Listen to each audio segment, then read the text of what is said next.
This week's Parsha is Parshas Shemot. It starts off with the names of the people of Israel who came out came to Egypt. It says each man and his household came with Yaakov, Reuben, Simeon, Levi, Judah, Issachar, Zebulun, and Benjamin, Dan and Naphtali, Gad, Asher. All the people that issued from the loins of Jacob were 70 people. This parsha starts off, interestingly enough, listing all of the brothers again. We just spent 2 or 3 parsha that spoke extensively about these brothers. And that being the case, you ask the question, why do you have to start off this portion with the names of the brothers?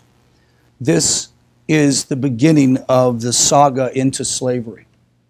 This is where the journey actually begins for the people of God. Each year at Passover, Pesach, there is a focus on this text. And this focus is about the people, the sons of Yaakov going into Egypt. And there they says that they multiplied and they became numerous. And today I'd like to deal with this text about the swarm versus individuality. The swarm versus individuality. The narrative opens by reminding us of the names of the sons of Jacob in Israel. Then we read the Israelites multiplied greatly. In fact, the Torah tells us that they swarmed and multiplied and increased very greatly, so that the land was filled with them, found in verse 7. This increase in population is the reason why Pharaoh decided to come down on them and to induce heavy labor on them. The text says that Pharaoh called together his council. And we discover in the Midrashim and the Mishnah that Pharaoh consulted with Job, and with Jethro, about this whole situation. One advised, don't touch them. The other one said, destroy them. And you'll find out later on who said what. The whole idea is he consulted with them. He decided at this time the best thing to do is we'll oppress them. We will use their large volumes and numbers of people to make them so miserable that they'll want to leave, or we capitalize on these people. Many of the commentators have wondered why it is necessary to give any reason for enslavement. I mean, Abraham is told in Bereshit 15:13, it says, know well that your offspring shall be teenagers, or shall be strangers in the land that is not theirs, and they shall be enslaved and oppressed 400 years. Now, if enslavement was portrayed as a part of God's plan, why in the world would Pharaoh need to have an excuse to punish or to destroy the Israelites? That would have been a good enough excuse. There wouldn't need to be it. Why put it in the text? Why not just say the people that were in Egypt multiplied and they became enslaved? There is a author of a book called The Particulars of Rapture, and her name is Aviva Zonberg. She writes a concept about Israelites swarming that I found quite interesting. She said the Midrashim takes it into 2 different aspects, or sort of tells a tale of 2 different aspects of what does this swarming mean. She comments that the increase in the Israelite population represents a victory over life, over death, victory of life over death, and serves as a reminder of eternity of God and God's promises to Abraham that his people would multiply. So a very victorious thing. Jacob and his sons, including Joseph, may be dead at the opening lines, remind us, but the people itself lives and flourishes, meaning that the great patriarch is dead and most of the sons are dead. What's happened to the people? They've continued to flourish and grow bigger. That's a very positive sign. But there's another side to look at this. And it is all due to God's promise to Abraham that this is what was going to happen. He told Abraham this was going to happen. However, Sforno commentary and those of the great sages in the 16th century in Italy holds a majority opinion that views this description of Israelite growth as a condemnation, the phrase, and they swarmed and multiplied and increased their very greatly, is likened to him to be swarming and increase an increase of insects. The actual word for the root word for swarm is an insect, is the root word for insect, meaning that they were like a giant mass of insects. Now, have you ever been and seen a lot of insects? I know I remember driving across some parts of Louisiana and Texas, you get those black bugs that come up. What are they? Love bugs. Yeah, that's exactly what they are. And they just, it's like it's raining at times, especially if you're going through, wetlands or marshlands. It's like raining in your car, and it's just this mass. You don't go, and you're not able to look at that big mess on the front of your car and find individuality there, because that's just one big mass of bugs. It's a swarm of bugs. Now, we're going somewhere on this. If that being the case, if this root Sforno condemns the Israelites by claiming that the people, which once consisted of individuality and highly involved persons such as Yaakov and Joseph and Abraham, has now deteriorated to the point where they're simply a mass of individualized insect-like conformists whose whole effort is to assimilate into their surroundings. A powerful, powerful concept. Initially, upon reading that, it was a little offensive to say, wow, that's kind of heavy to just come against the Israelites. It's almost like blaming the victim. Maybe if she wasn't so pretty, she wouldn't have been assaulted. That's seemingly what it's saying. And to blame that, it almost seems like that Sforno is relieving Paro of his responsibility in this matter. Well, if it wasn't for the fact that they had become like swarming bugs, maybe they wouldn't have been swatted so heavily. Well, the answer is simple, and we'll examine this. And if you were to do this, we would miss an opportunity to learn anything from the central religious myth and the story behind the Jewish people. When we say myth, by the way, in Judaism, we're not talking about mythology. Okay, we're talking about the story. That is a common term there. In her analysis, Mrs. Sornberg states about Sforno and points out that his interpretation has constructed a narrative of failure, guilt, punishment, where the biblical texts seem to give us the facts of suffering. However, Zornberg continues, Sforno invites us to reflect on the ways in which slavery, persecution, and alienation were generated by human beings, and in the same vein, in the beginning of redemption, Exodus, freedom.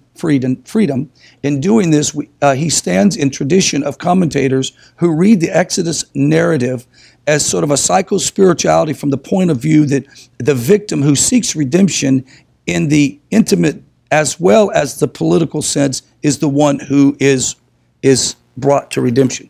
So if a person is responsible for falling into their galus or their negative state, right? If a person has found themselves entrapped in Mitzrayim or a narrow place, and it is because of their doing, then it is also their responsibility to play a part in redemption. It is their responsibility to say, I can't wait for everybody else to pay for it, to bring redemption. I have got to participate. Now, this idea of slavery, it represents ways in which our spirits become caught in snares of self-enslavement. Slavery then comes to represent how we constrict ourselves in narrow places by becoming part of an assimilated mass. Even religious people can become enslaved. How? How can religious people become enslaved? Because they're just doing what everybody else is doing. And they have not developed a proper, intimate relationship with the Creator.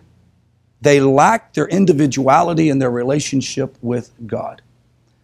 And therefore, the sort of groupthink mentality that is often found in religious circles have people that are going around playing the religious part and doing quite well. But when it comes time to standing up for justice and modesty and Torah law, it seems to be quite vacant in their life. Just because somebody wears a black hat or strummel or looks very Jewish does not mean that they have a beautiful individual relationship with the creator of the universe. It says that when Mashiach comes, he will be able to know by looking at an individual if they're a tzaddik or not. And it won't be by what they wear. It will be the character of their neshama, their soul, their heart. It's a really beautiful thing. Thank God, because some of us don't look very holy. We're just here and hoping he'll have mercy on us, right? Now, this other part of individual, the swarm mentality, or the group mentality, is what we find that the material world traps us in. All of us have and will struggle with trying to keep your individuality and your identity with HaShem while living in a world that everybody wants you to conform. Now, thank God we live in Texas. Texas is a state that we love our independence, and so there's a strong desire for us to be independent people, and doggone it, nobody's going to tell me how to live my life. We're Texans, right? So that's a positive thing. But even with that, there is group mentality. It's whatever everybody else is doing. One of the famous things that we hear as parents from our children is this phrase, well, everybody else is doing it, right? Now you've got to be able to transmit to that child that just because everyone else is doing it does not mean that I'm going to let you do it, because I want you to develop some sense of individuality. We don't do things just because other people do it. There is power in positive peer pressure. Okay, we know that. But positive peer pressure, no matter how positive it is still peer pressure. What God wants is an individual that will break out of the norm to join themselves with the Creator. Now, everyone that will hear this tape, the vast majority will be Noahide/Ger. This is not a strange subject for you, because you know what it's like to have marched lockstep with a religious view, and then at some point in your life, the light goes off, and you say, hold on, when I stand before the Creator of the universe, is he going to judge me on how I marched lockstep with the particular socio-economic group that I was in? Or is he going to judge me based on what I did from what I know about his Torah? Once you wake up to that reality, wow, what a place in your life, because then at some point you have to take responsibility. It's now no longer my parents' religion. It's not my grandparents' religion. It's not my neighbor's religion or people in my community's religion. It's about me having a relationship with the Creator of the universe. Now, if we go back to this, we have to look at some other things that Sforno seems to intimate here. He says, we become part of a swarm by simply merging our individual selves with society. Then it is up to us to bring about our redemption. He says, we achieve this by separating ourselves from the communal swarm and instead become individuals dedicated to the care for the world, our people, ourselves, our own unique ways, rather than simply be like everyone else. This message of slavery and redemption that we see in this text, and the idea that the Jewish people in Egypt found themselves highly successful in their endeavors of life, the growth of their population, their children. Somewhere in this mix, and at the end of this part of the shiur, we're going to go into another text, which I feel is going to prove this hypothesis from the Midrashim. And that is this sort of group think and assimilation began to manifest itself. It wasn't so much, in Pharaoh's eyes, it was about the population. He was concerned about national security. He was concerned about too many of those people from over there or in here. Sounds familiar, doesn't it? Sort of a xenophobia that took place. And so he figures, what I'll do, I'll oppress them. But in reality, we know that it was more than that. At some level, they needed to begin to see that their their formation into a swarm of individuals who were sort of assimilated into a society. Just there was no individuality within this group, that somehow it needed to be broken down until someone cries out for justice, that someone cries out to have salvation to come to the people. This commentary calls on us to strive for a sense of individuality combined with communal responsibility. And this comes down to the sort of challenge that each one of us have in the 21st century.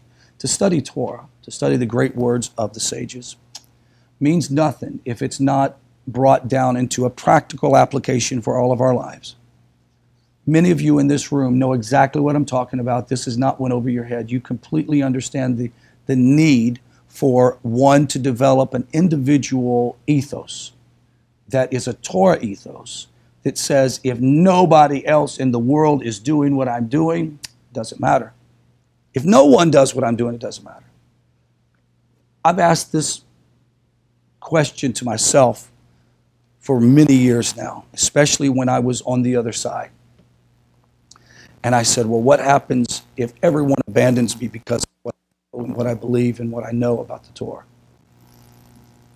And then I was quickly comforted by the idea that HaShem never abandons those who seek him. Never, ever abandons. And with that being said, what he's looking for is someone who is, while being in community, we're not talking about a rebel. We're not talking about a rebel rouser. We're not talking about a person that's always rubbing the grain the other way. You know how someone says if the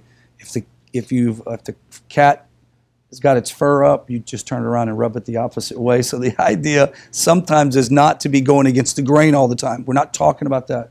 We're talking about a person who is able to think on their own, able to make rational, logical decisions that are guided by the wisdom of Torah. I want to look at another text that's really important. I want us to go to Moshe, to Exodus, the 2nd chapter, verse 11 and 12. And Miss Sandy, if you could be so kind as to read it, that would be great. 11 and 12? No, yeah, the 2nd chapter, verse 11 and 12, yes. It happened in those days that Moses grew up and went out to his brethren and observed their burdens. And he saw an Egyptian striking a Hebrew man of his brethren. He turned this way and that and saw that there was no man. So he struck down the Egyptian and hid him in the sand. Okay. We have read this text for years. And the visual image is a guy getting ready to commit a felony. And he's checking over his shoulder to see if anybody's looking. But I want to paint a different picture. Remember where I said that the Israelites were at this time. It was group mentality. It's just not appropriate. We just don't do it this way now. I know this is the way that other people do it, but this is how we do it. Sages of blessed memory said that he looked around and he saw no man. I want this to sink in. Was Moses frightened? No. He was a son of Pharaoh, right? He had power in his hand. He could have murdered anybody he wanted any time he wanted it to do. As long as he could justify it, it would have been fine. He could have had someone else do it, exactly. You know, we'll read, it says that Moses was frightened because we've heard this, that he thought, indeed, this matter has come known. Pharaoh heard about this matter and sought to kill Moses. Exodus 2:14 and 15. Could it be that Moses didn't realize that someone was actually watching him when this took place? And that's why the text says he looked and saw no man. Rashi, following the Midrash, explains this way. He says, and he saw that there was no man who would come out of him and convert. From Rashi, we learned that from Moses, we are not referring to the simple physical vision, but rather to another type of vision.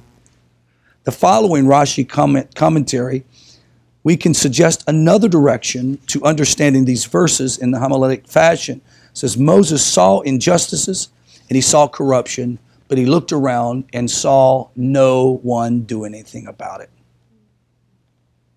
He saw an Egyptian killing a fellow Jew, and everybody else was working and not doing a thing about it. He looked around and saw no man. One of the most horrifying things to see in a modern society, postmodern society, is how an individual can be tortured, beaten, whatever, by a gang of individuals, and other people stand by and do nothing about it because it's like, don't want to get involved. You see, that is not the way of a person who is attempting to master Torah and to live a life that is reflective of Hashem's holiness. So we are required, especially for the B'nai Noach, is one of the tenets of the B'nai Noach is justice, to develop courts of justice. How can you even think that you can develop a court of justice if you don't even try to take care of things that are unjust in your personal life? And so the idea here is that the Rashi is bringing us another view. Now listen, there is room to say that maybe this comment is only for family, and now a third party comes around. We're trying to reinterpret what took place. So Moses said, it says he fled from Pharaoh and settled in the land of Midian, and he sat at the well, and there at the well, who does he encounter but his future wife? It said that the men that were there were harassing her, right? Giving her a hard time. And it said he looked and he saw no man. What does that mean? It means he sat there and he goes, no one's taken up for her. All these guys are doing this, not even in this party. Somebody should have said, hey, I'll leave the woman alone. Come on. Of course, he stood up and took authority and ran them off. So the idea here is this man is talking about a fellow Jew or a righteous person from the nations that would stand up and have justice. Why do you think that Moshe was selected by the creator of the universe to be the purveyor of Torah and to bring his people out of Egypt? Because this was a man who at the core was willing to lose everything that he had, all of his position of power, all of his influence, his wealth. Believe me, Moshe would have had tremendous wealth and affluence in the world if he'd have stayed. And maybe could have justified not doing those things and just become part of the royalty or the royal groupthink and say, well, later on, maybe I can rescue my people then. But you see, the immediate justice demanded that he be willing to sacrifice his influence to stand up for it. And when we look at our current political process, we look at a political world of shambled people, terrible ethics and morality. People are able to say and do things to other people, be complete lies and fabrications, and it all be okay because that's just the way we do it nowadays. But it's people like us that has to stand up and say, no, I'm not going to accept this group think. We don't speak Lashon Hara. We don't speak evil against another person. I mean, these are powerful concepts that has helped to sustain the Jewish people for all 3,300 years, 3,700 years, and now we come to this outbreak of the Torah coming to the nations, universal Torah knowledge that's affecting thousands, hundreds of thousands of people from South Africa to North America, Central America, Brazil. Many of these people are Jews who are just now discovering their Judaism and coming back. Why? Because, thank God, Moses stood up and he took a stand.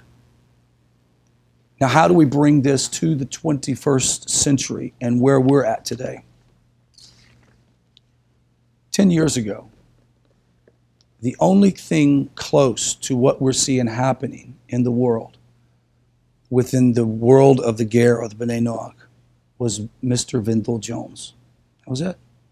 And a handful of people. A former Southern Baptist preacher who stood up and broke the norm, who stood outside of the ranks, willing to face all the criticism and persecution that he would go through. Why? Because he found that God was who the real God of Abraham, Isaac, and Jacob was. And he discovered the great truths of Torah Judaism. And there he began to live his life as an individual. That person standing up and making a choice was very much like Yithro. Yithro, by all intents and purposes, could have stayed with the Israelite people and been a convert. As a matter of fact, his descendants moved into the area of Sfat, where they lived as Gerim in the land of Israel, long after Israel took the land. So why didn't Yithro stay with the Israelite people? Because he had to go back to his own people. He had to go back to his own people to make a stand and say, I realize this is the norm around here. We throw our babies in the fire and we run around with bones through our nose, but that's not how we do it anymore. We're not going to be idolaters. And he transformed a whole generation of his people. What we're finding today is each one of you are very much like a Yithro or even like a Moshe, who looked around one day in your social, religious environment and decided, what am I doing here? I'm looking around and I'm not seeing a man or a woman willing to make a stand for what the Scripture says. I'm not willing to see one do that. Ministers get up in the pulpit and they spout off things that you know beyond a shadow of a doubt is wrong. And it's not because you are some Torah Chacham or Torah scholar. It's because very clearly, contextually, and literary-wise, what they're saying is wrong. And spiritualizing it is not the answer. And you look around and you go, where's everybody at? And you think that you're the only one. And those who will watch this video will think that you are the only one that have felt this way. I want you to know you're now joining the ranks of many thousands of people in the nations who have stood up and said, there's got to be somebody, make a stand. And because of that, we're seeing an amazing movement of people who are not Jewish, but their religion is Judaism. Does that make sense? They're not trying to be Jewish, but their religion is Judaism. Why is that?